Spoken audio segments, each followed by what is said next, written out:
খোদার 365 দিনের একটি বছর, এক বছরে 16 বছরের এই ছেলেটা মেয়েটা মুসলমানের ঘরে ঘুমায়, বাবা জীবিত, মা জীবিত, কিন্তু কোনোদিন ফজরের নামাজ পড়ে না। এত বড় জানোয়ার মুসলমানের ঘরে কেমনে ঘুমায়? এত বড় হাইওয়ান। ওই মা বাপ কি জবাব দিবে আল্লাহর কাছে? একটা বছর বেটা, একটা বছর, 365 দিনের একটা বছরে কোনোদিন ফজরের নামাজ পড়বে না মুসলমানের বাচ্চা। ফজরের নামাজ যে পড়ে না, আল্লাহর কসম নবী বলছে সে মুনাফিক। মুনাফিক, মুনাফিক বেটা, মুনাফিক। যাকা রাজুলুন বালা শাইতানু ফি উযুনাইহি, যে ফজরের নামাজ পড়ে না, এই অপদার্থ এত বড় অপদার্থ যে শয়তান যার 2 কানে পেশাব করে। আল্লাহ নবী সাল্লাল্লাহু আলাইহি ওয়াসাল্লাম বলছেন যে ফজরের নামাজ পড়ে না সে খবিস। ওয়া ইল্লা আসবাহা খবিসান নাফস, খবিস, এটা খবিস। এমনকি শুধু খবিস না, এই খবিসের কলজা শুদ্ধা খবিস, ভেতরটাও খবিস। ধর্মের পাশে যারা লিখছিলা ইসলাম, অথচ ফজরের নামাজ পড়ো না, এটা চেঞ্জ করো, লেখো এখানে ধর্ম মুনাফিক। কারণ তুমি মুসলমান না, তোমার আল্লাহ নবী সাল্লাল্লাহু আলাইহি সাল্লাম তোমার ইসলাম গ্রহণ করে নাই। কোরআনুল কারীমে স্পষ্ট আছে, অমিনান নাসি মান ইয়াকুলু আমান্না বিল্লাহ ওয়া বিল ইয়াউমিল আখির ওয়া মা হুম বিমুমিনিন। আল্লাহ পরিষ্কার ভাষায় বলছেন সূরা বাকারার 8 নম্বর আয়াত। আল্লাহ বলেন বহু লোক আছে যারা মুখে বলে, জবানে বলে, মান ইয়াকুলু, মুখে জবানে বলে, আমান্না বিল্লাহ, আমি আল্লাহরে মানি, ওয়া বিল ইয়াউমিল আখির, আখিরাতকে মানলাম। আল্লাহ বলে ওয়া মা হুম বিমুমিনিন, আমি আল্লাহ বললাম এরা মুমিন নয়। তাহলে নাফরমান তোকে যদি আল্লাহ গ্রহণ না করে তো কে গ্রহণ করবে? কথা বলেন না, কে? তোমার কোন আব্বাই গ্রহণ করবে তোমার? ধর্মের পাশে যারা লিখছিলা ইসলাম, অথচ ফজরের নামাজ পড়ো না, এটা চেঞ্জ করো, লেখো এখানে ধর্ম মুনাফিক। কারণ তুমি মুসলমান না, তোমার আল্লাহ নবী সাল্লাল্লাহু আলাইহি সাল্লাম তোমার ইসলাম গ্রহণ করে নাই। কোরআনুল কারীমে স্পষ্ট আছে, অমিনান নাসি মান ইয়াকুলু আমান্না বিল্লাহ ওয়া বিল ইয়াউমিল আখির ওয়া মা হুম বিমুমিনিন। আল্লাহ পরিষ্কার ভাষায় বলছেন সূরা বাকারার 8 নম্বর আয়াত। আল্লাহ বলেন বহু লোক আছে যারা মুখে বলে, জবানে বলে, মান ইয়াকুলু, মুখে জবানে বলে, আমান্না বিল্লাহ, আমি আল্লাহরে মানি, ওয়া বিল ইয়াউমিল আখির, আখিরাতকে মানলাম। আল্লাহ বলে ওয়া মা হুম বিমুমিনিন, আমি আল্লাহ বললাম এরা মুমিন নয়। তাহলে নাফরমান তোকে যদি আল্লাহ গ্রহণ না করে তো কে গ্রহণ করবে? কথা বলেন না, কে? তোমার কোন আব্বাই গ্রহণ করবে তোমার? ওই মা বাপ, ওই অভিভাবক সবচেয়ে বড় জালেম যে তাদের অপ্রাপ্তবয়স্ক সন্তানের হাতে মোবাইল দিয়ে দিস।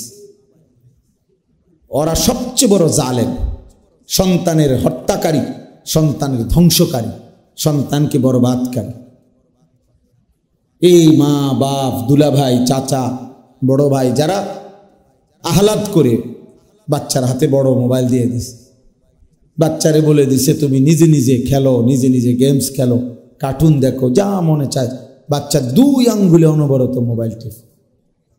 আমি নিজে দেখছি মসজিদে হারামে বাচ্চার হাতে মোবাইল দিয়ে রাখছে, বাচ্চা মোবাইল টিপতেছে, মা বাপ তাওয়াফ করতেছে, মানে এরা মনে করতেছে এরা কত ভালো কাজ করতেছে, আর বাচ্চাটা নষ্ট হয়ে যেতেছে।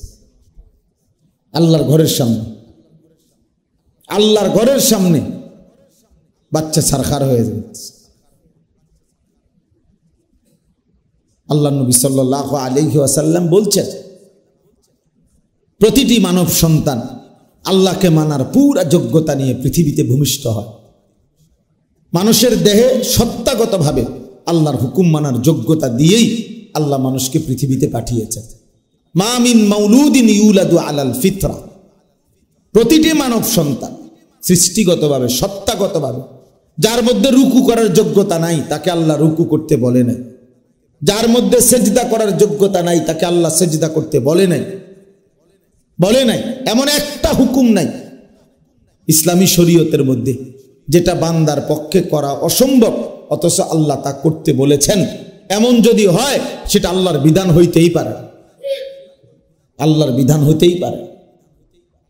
আল্লাহ তাআলা কোরআনুল কারীমের মধ্যে বলছেন, ফিতরাতাল্লাহিল্লাতী ফাতারান নাসা আলাইহা, আল্লাহ তাআলা সৃষ্টিগত যোগ্যতা দিয়েই মানুষকে সৃষ্টি করেছেন।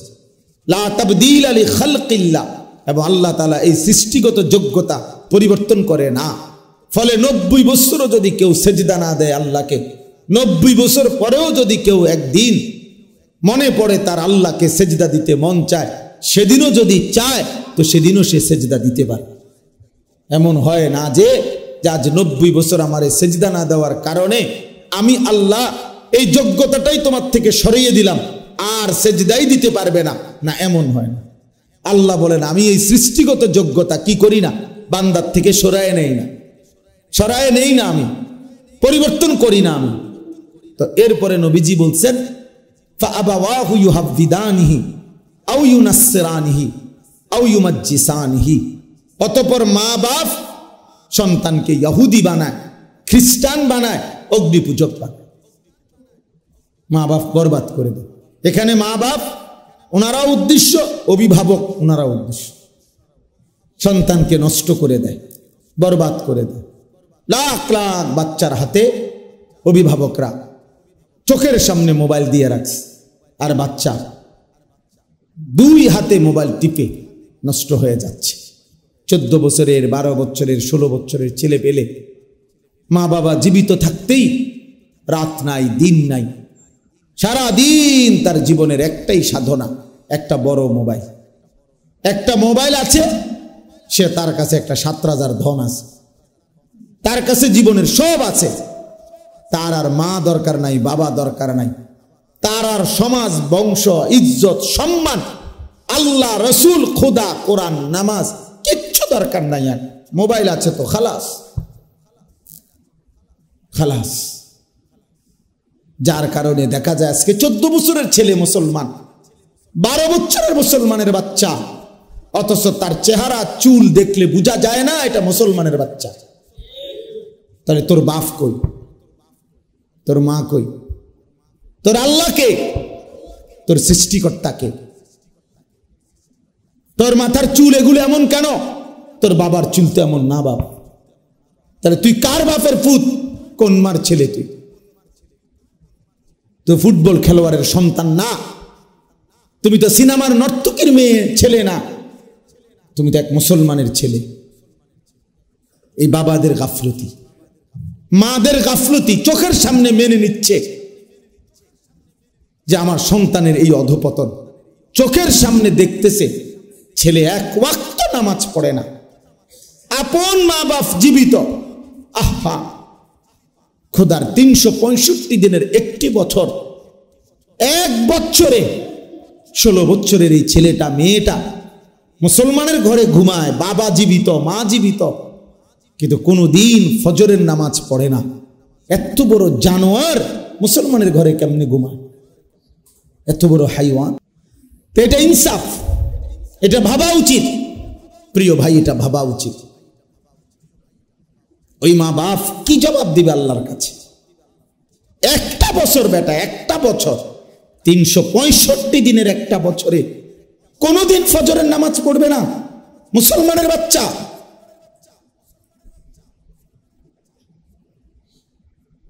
আহা, রাসূলুল্লাহ সাল্লাল্লাহু আলাইহি ওয়াসাল্লাম বলছেন, ফজরের নামাজ যে পড়ে না, আল্লাহর কসম নবী বলছে সে মুনাফিক। মুনাফিক, মুনাফিক বেটা, মুনাফিক। হযরত আব্দুল্লাহ ইবনে ওমর রাদিয়াল্লাহু তাআলা আনহুমা তিনি বলছেন, নবীজির জামানায় আমরা এশার নামাজ এবং ফজরের নামাজের জামাত অনুপস্থিত দেখে ওই মানুষগুলোকে মুনাফিক হিসাবে চিহ্নিত করতাম।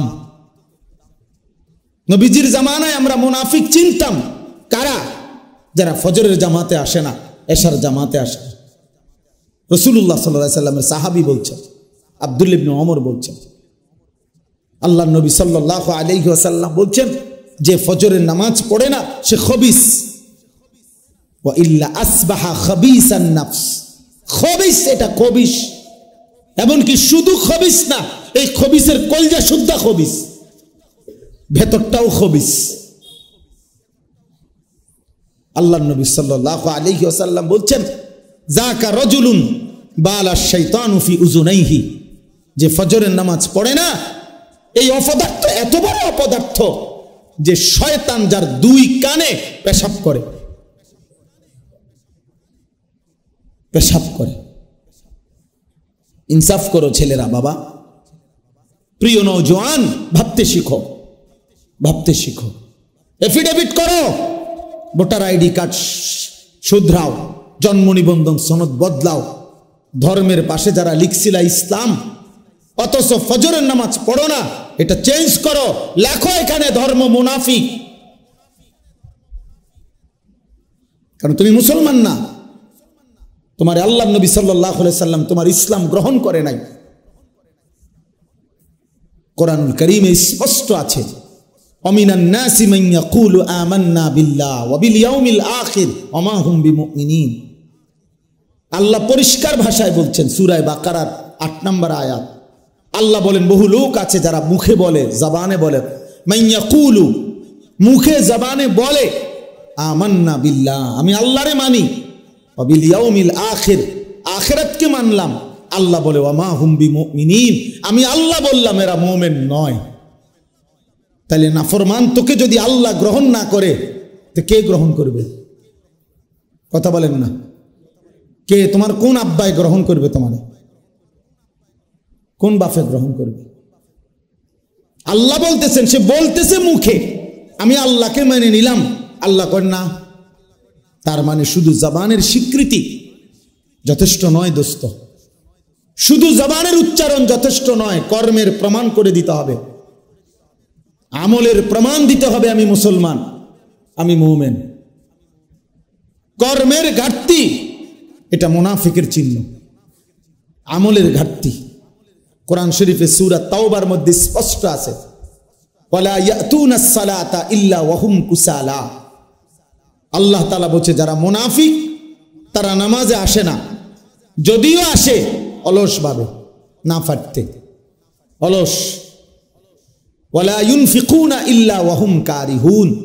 আল্লাহ বলে, মুনাফিক যারা, তারা আল্লাহর রাস্তায় খরচ করে না, যদিও করে নিতান্ত বিরক্ত হয়ে, না ফাটতে দেয়, প্রথমত দিতেই চায় না।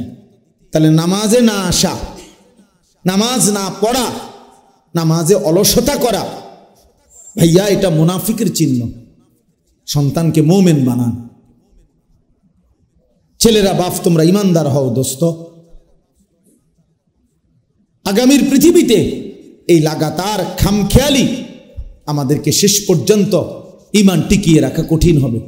ভাত 2 বেলা না খাইলাম, অভাবে পড়ে রইলাম, রক্তের উপরে হয়তো শাহাদাতের খুন পেশ করলাম, এই পৃথিবী থেকে শহীদ হয়েই প্রয়োজনে চলে গেলাম, কিন্তু কমপক্ষে যদি ইমানের এক জাররা নিয়ে যেতে পারি তো অনন্তকাল জাহান্নাম থেকে বেঁচে গেলাম।